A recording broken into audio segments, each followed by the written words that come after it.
Welcome to Polaris-Live. This is your host, Sarwar Kashmeri. Thank you for joining us today for our continuing series, U.S.-China relationship and its global implications as seen through the eyes of experts from around the world. This user-supported channel is brought to you live in conjunction with the Foreign Policy Association of New York. If you have questions for today's guest, please feel free to submit them using the bar on the right-hand side of the screen. After the live event, you can also listen to these programs on your favorite podcast platform. Reminder, Polaris Live is a non-commercial, user-supported channel. You are the reason we are here. Your support is vital to our work and is the reason we can continue to produce our unbiased, cutting-edge discussions of the most consequential relationship in the world. Please go to my website, kashmeri.com, to subscribe and show your support. Thank you, and thank you for being part of this conversation. The United States and Canada have the largest peaceful land border in the world and a massive trade relationship. Some 70% of all Canadian merchandise exports worth over $900 billion go to the U.S. In comparison, less than 10% go to China or the European Union. Canadians literally depend on America for their existence and their standard of living. Yet, this decades-old relationship is now in jeopardy as the U.S. begins to question whether the U.S.-Canadian relationship is one-sided and needs to have a new trade treaty. New U.S. tariffs have been levied on Canada by America, and it is suggested by America that Canada really isn't even capable of being a separate country, should become an American state. Statements that have riled and mystified, rightly so, the Canadians. Prime Minister Carney of Canada has begun aggressively to court the large trading nations of the world to diversify Canada's economy from the reliance on America. But this is a tough call. And is it even practical? To help us think through these contentious issues and to better explain Canada's strengths and weaknesses, we are joined today from Toronto by Dr. Jeremy Paltiel, the well-known international relations professor at Carleton University. Dr. Paltiel is professor of political science at Carleton University. He's the author of several chapters included in edited volumes. His articles appear regularly in numerous publications, including the China Quarterly and Asian Affairs. Welcome back to Polaris Live, Jeremy. So glad to have you with us again. Thank you, and good morning to everyone. Jeremy, you have argued that Canada needs an independent China strategy, not just a reaction to U.S.-China rivalry. Now, what do you mean by that? Well, the point is that Canada is a trading nation, is a country that has historically thrived under the rules-based international order and has been a supporter and in some ways creator of that rules-based order. Wanted to help create the United Nations, the UN, and numerous other factors under it. So the question of whether China is the second largest economic power in the world and a growing, obviously, political and military power, as well as given the kind of, let's say, dragging the feet relationship that the United States now has towards many international institutions, is now becoming the leading supporter of international institutions in the world. So that, therefore, when the United States withdrew from the WHO, China increased its pledge by $500 million. So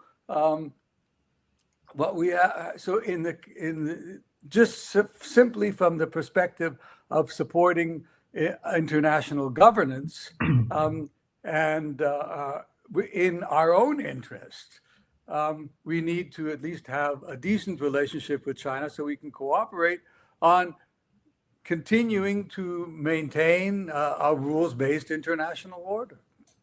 But is this really possible, with Canada with some 36 million people, is a tenth the size of America? U.S. economy, reflects that. I mean, what cards does Canada have to execute a different global trade strategy? Does it even have time to engineer these huge changes, Jeremy? Well, the problem is, of course, look, the United States will always be Canada's neighbor and will always be our largest neighbor, and will be, for the foreseeable future, be one of the largest, if not the largest economy in the world. So we're not talking about trading, and Mr. Carney has been very clear about this. We're not talking about trading China for the United States. They were not really on the same scale at all. The question is the question of diversification, working in our own interests, and at two levels, both simply in terms of China being the world's largest trader and the second largest economy. Obviously, it is an important market for any country. Secondly, and it is also now a larger producer of technology. That's also something that needs to be taken into account. But then the other question is China's role in the world. So in other words, if you're going to be any kind of global player, and we're not pretending to be Canada doesn't pretend to be a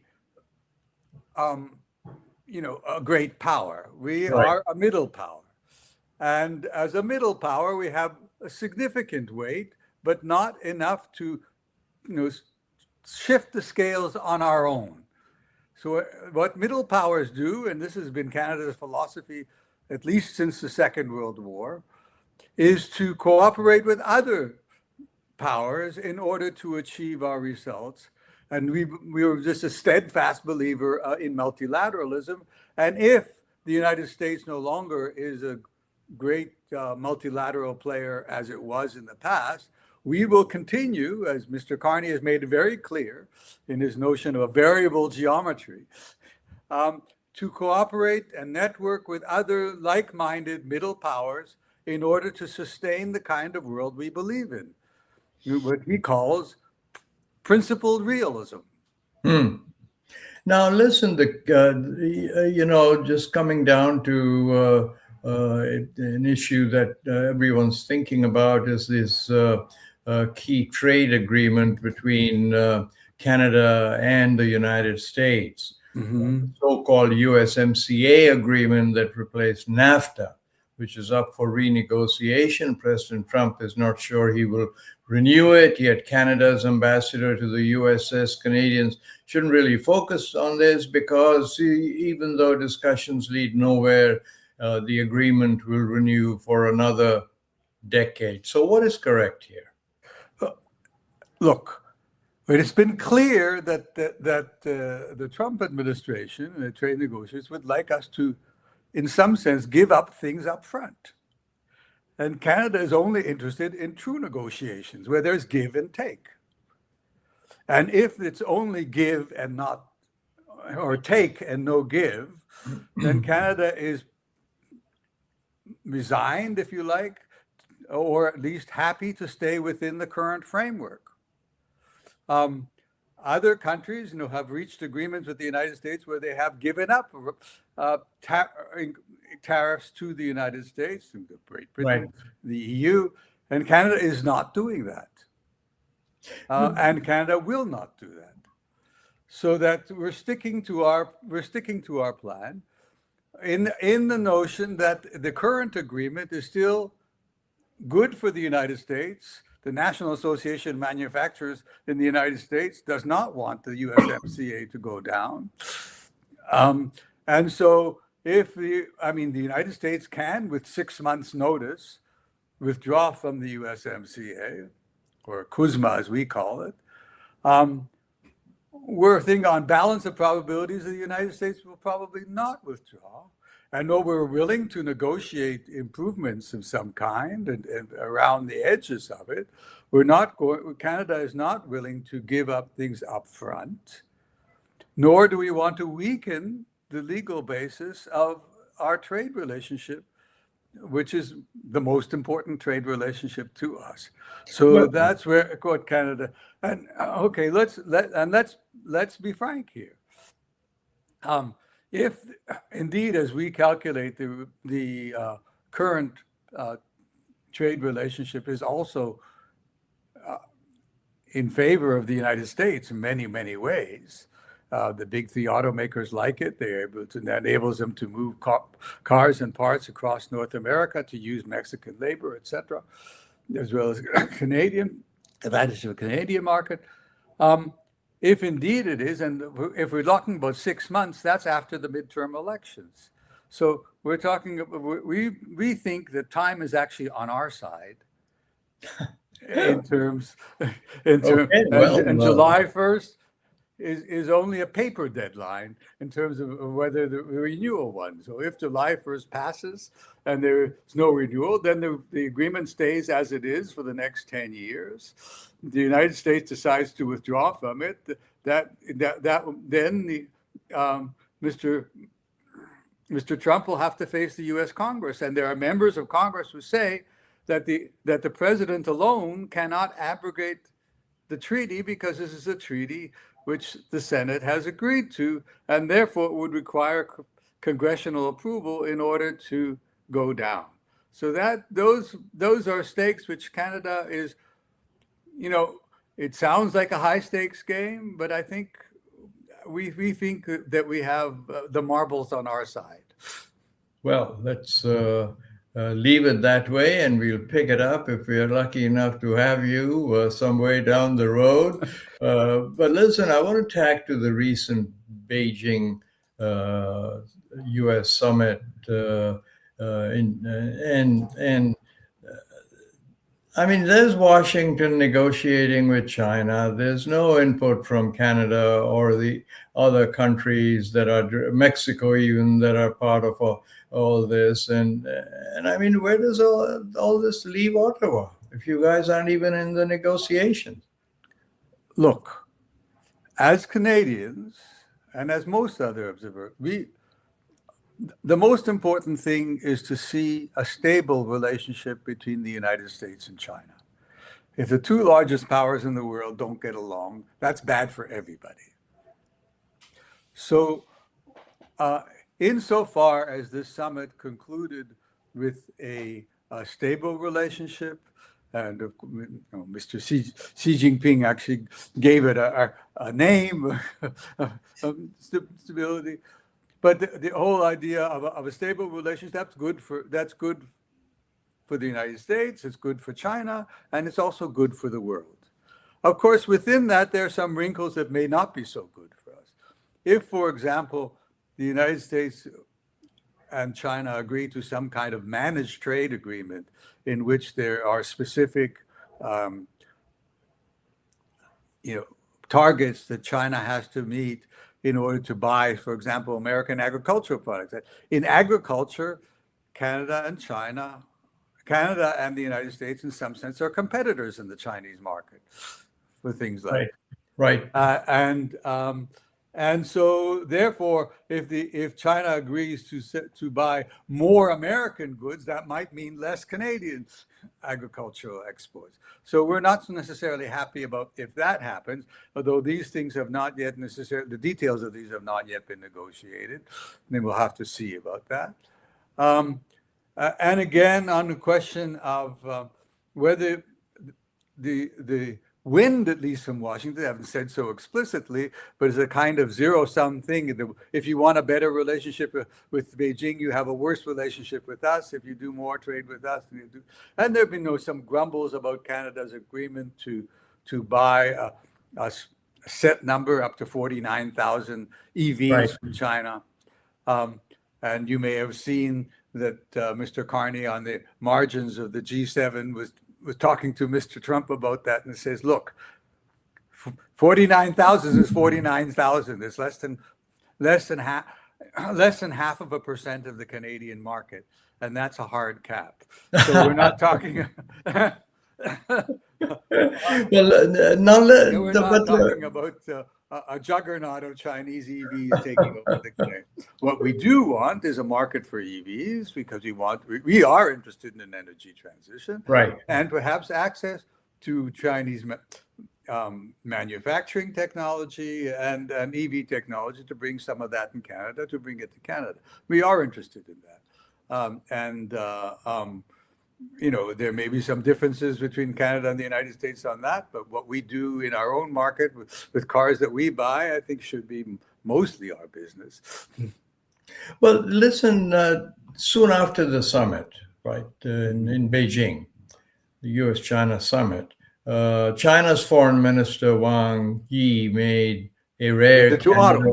Yeah, into Toronto. And my question is, why?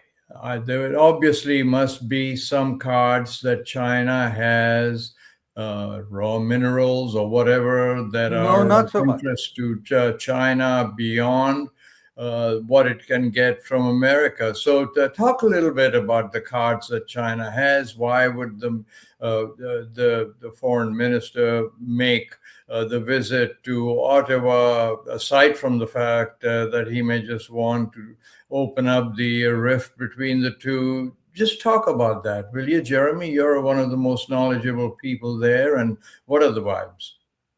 Well, first of all, let's put some things in perspective. The day before Mr. Wang Yi arrived in Ottawa, Mr. Carney was in New York talking to U.S. investors. And in which he said that we want to make America great again. We should invest in Canada. Did he buy any SpaceX stock? And he had some critical remarks to say about the China, which were more in line with what the EU says, that he said to Mr. Xi Jinping that you need to take care of the fact that your overproduction is now a threat to the global economy, and that you need to increase. So he was quite hesitant. And the other thing was, the week before Mr. Wang Yi came to Ottawa, a Canadian frigate transited the Taiwan Straits together with the U.S. Navy. So Canada makes it clear this way that we are not changing our alliances. And our improvement of relations with China isn't coming at the expense of our alliance relationship with the United States or with NATO or with other like-minded countries. What we are doing with Wang Yi's visit, which was indeed the first since 2017, but it's part of our renewed strategic partnership with China. What he did when he came here was to agree on certain degrees of a regular dialogue, in this much the same way that Mr. Trump agreed to regular dialogue with China. We are now having a regular dialogue at the vice ministerial level and ministerial level on a regular basis, just to keep relationships normal. For example, one of the agreements is that we have a new dialogue about law enforcement, for example, where we can talk about some difficult things. We can talk about things like fentanyl, and we can talk about things like other things which at the higher level, which our officials at high level do. So what we're talking about is having a more regular relationship where problems are ironed out on a regular basis, and we continue to expand relations within the framework which is there already. So, but Jeremy, brass tacks, right? Some time ago, America asked Canada to hold the CFO of one of China's largest companies. Yes, that was an unfortunate incident. Well, wait a minute, you're not getting away that easily. So Canada did that, and China was so furious that it kidnapped if I may just say so bluntly, two Canadian Canadians, diplomats, including one and held Canadian them until diplomat. it was settled.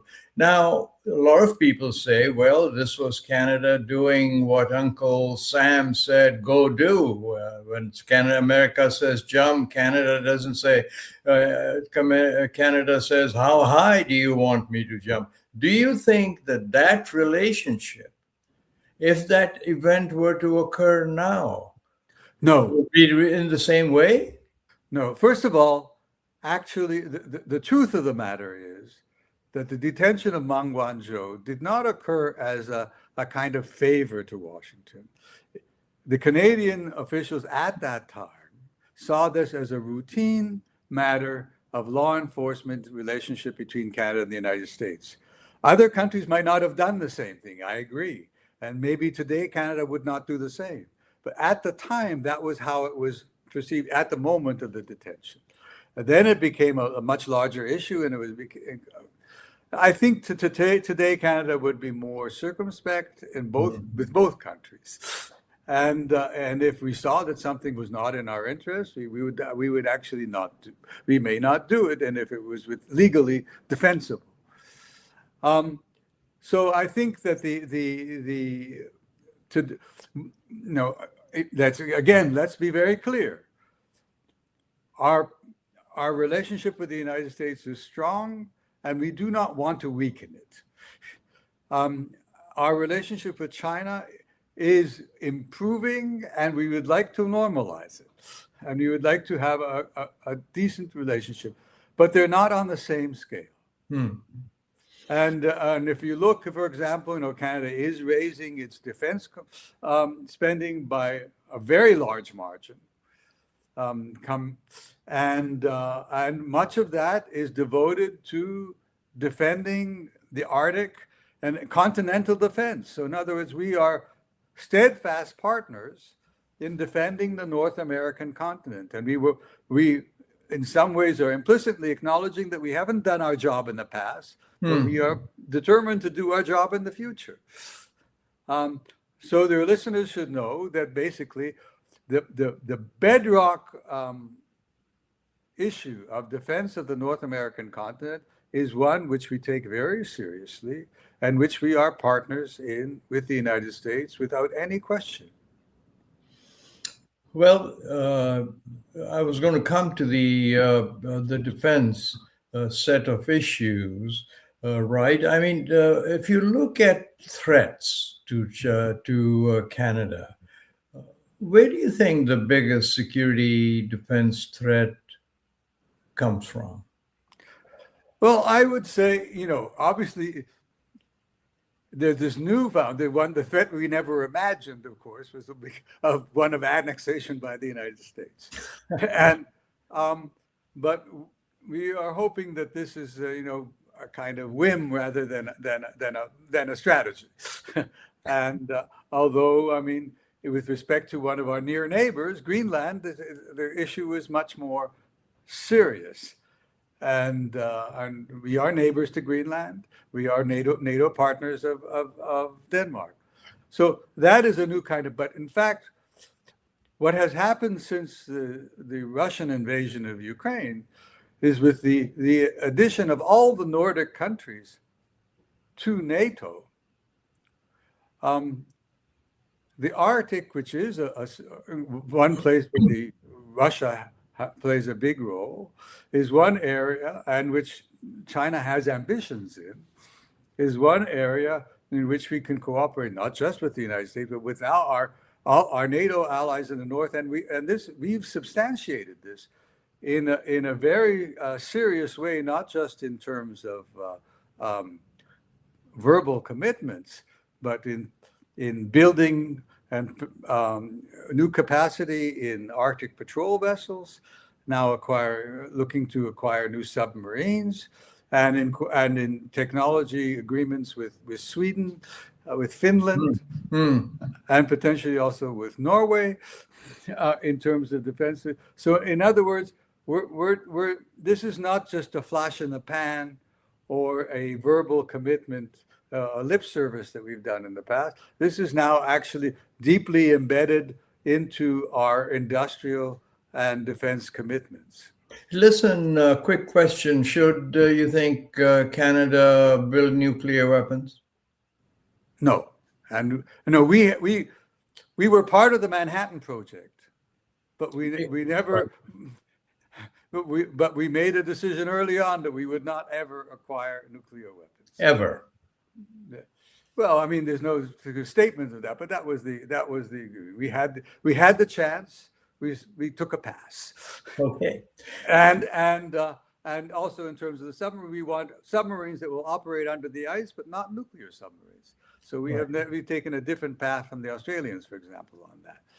And by the way, with the Australians too, we are purchasing a new radar system from Australia and building it together with the Australians, which will give us over the horizon capacity, looking over the north, over the Arctic. Again, another substantiation. Again, working again, all with allies to substantiate this thing. Now, finally, before we run out of time, what would your advice be for the world's mid-sized countries, all of whom find themselves in more or less a similar geopolitical situation today? Well, it's Mr. Carney who gave the advice at Davos, which is to say, don't expect things to go back to the old way. We have to rely on ourselves. We can't rely on but as middle powers, we cannot rely on ourselves alone. We just simply don't have the capacity. So we have to pool our resources. And what's interesting is that this was enthusiastically taken up by the EU and by our partners. Now, there's the South Koreans and others, and they're all working, Australia, we are all now working together to try to preserve what we can and to try and strengthen ourselves together. What Mr. Carney says is that we want to preserve our autonomy and our sovereignty, but we can't do so by our own power alone. What we need to do is to leverage what we have and cooperate with like-minded countries in order to be able to be more autonomous. And we're doing that. Well, Jeremy, we have alas run out of time, so we're going to have to leave this here. I want to thank you very, very much for taking the time to help our global audience think through the new and complex US-driven global trade environment, security environment, its impact on China and the world. I do hope you will come back and see us again. Thank you. Thank you very much. It's always a great opportunity and a pleasure to be here. Thank you also to our viewers from around the world. Please join us again as we continue to explore the most consequential relationship of our time, that between the United States and China. See our next program next week. Until then, goodbye.